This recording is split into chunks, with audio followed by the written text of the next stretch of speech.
Hello everyone, so welcome back to another video. So I'm going to be reusing some of my most recent images in the slideshow here for this.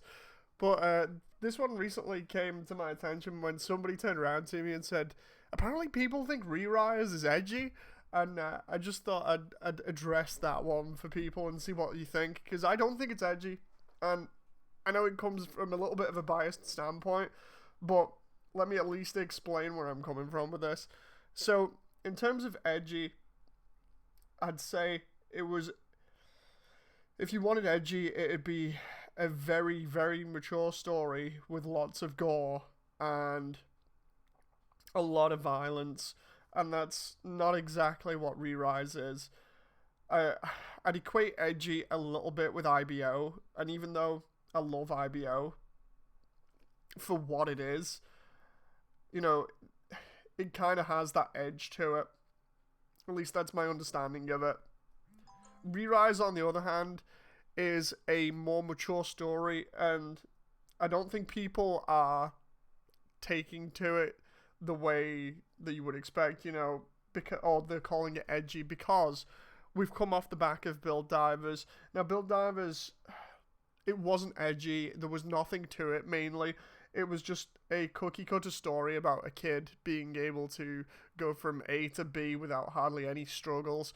There were only two struggles that the character had to overcome in Build Divers, and that was episode 13, fighting the No-Name, and then one of the last episodes fighting Ogre when he's using the GPO-2. And I feel like those two main struggles are the only thing that the main character had to overcome in Build Divers.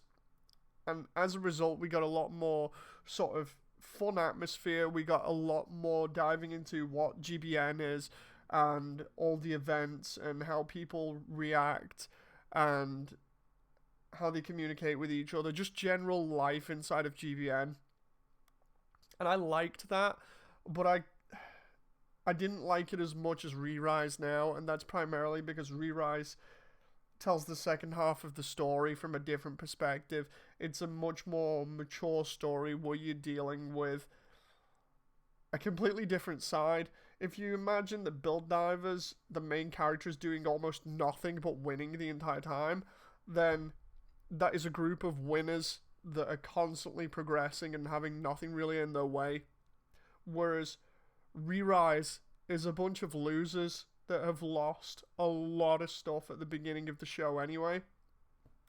There is a lot of weight on their shoulders, and it only gets worse at about the halfway point, to which they then have to grow as characters, overcome their weaknesses and the regrets that they have, and grow as characters. And that isn't Edge, that's a more mature story showing people getting over stuff like grief and sadness and disabilities or problems with disabilities. Maybe not taking the right choices when they could have, and also the massive one of dealing with the responsibility of potentially genociding an entire race.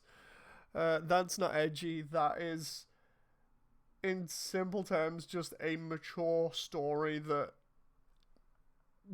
deals with regret in various different ways.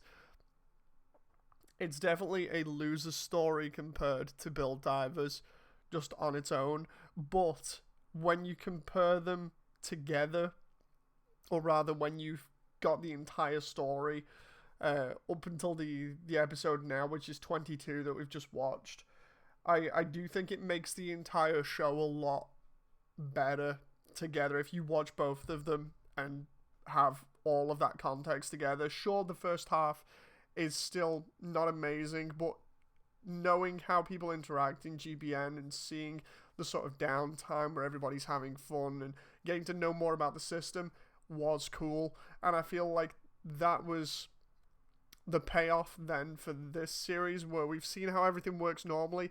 Let's take it completely out of its comfort zone and see what happens.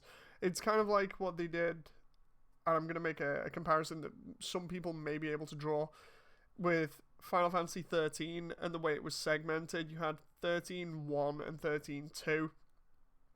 that built up the world, the mythos, and everything, and it was pretty bland as an adventure. And then Final Fantasy 13 turned it all, Part 3 turned it all on its head and said, look, you've been in your comfort zone, you've learned a lot about the world and how everything acts and lives and, you know, how everything works. And now we're going to turn it on its head and have you fighting, I think it was literal God in it. So it's kind of the same thing, just on a little bit of a different scale. But yeah, I don't think Re-Rise is edgy, nearly as edgy as something like IBO, where they have in the first couple of episodes, they have people getting massacred on the battlefield with blood going everywhere, with Mika like mercilessly gunning down people at point blank range with a pistol in a room, even though they're prisoners, which I think, if I remember rightly, had some complaints on Japanese TV. And it only gets worse with people committing war crimes left and right, using weapons that they shouldn't have, namely the dying slaves. And yeah, IBO definitely, at least if you were to compare the two, IBO seems way more edgy. Anyway, what do you guys think about all this? I'm not going to keep ranting about this for more than 6 minutes 30 here, so I'll see you on the next video. Thank you very much. Bye.